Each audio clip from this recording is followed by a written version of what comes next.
I guess the notion that, you know, people were always writing in my house. My father knew how to type. He would sit at home typing the extra articles he did, you know, to make a bit of extra money to kind of keep things afloat. So, and of course my mother also was a very good typist because she had been trained as a secretary. In fact, she typed my PhD thesis for me, bless her.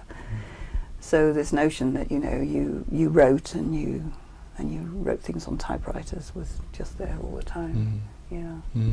And then because my maternal grandfather was a Methodist local preacher, he wrote as well. He wrote sermons.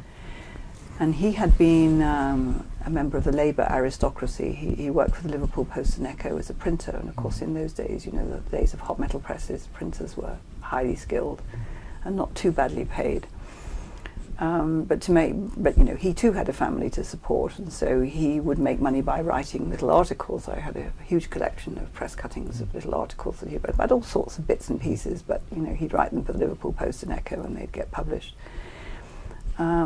So, you know, he wrote as well. So even though none of them were famous writers in any sense, this notion that, you know, you wrote and you spoke, and that was the other thing, because of course I was also brought up as a Methodist and went to church at least once, often twice on Sundays, so I must have listened to more sermons than I care to remember. And so the notion of, you know, standing up and speaking in public, some of them were ordained ministers, some like my grandfather were local preachers, and others were just, you know, members of the congregation who would have something to say.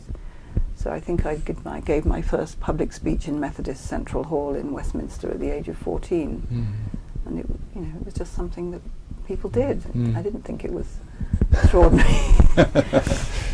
You just did it.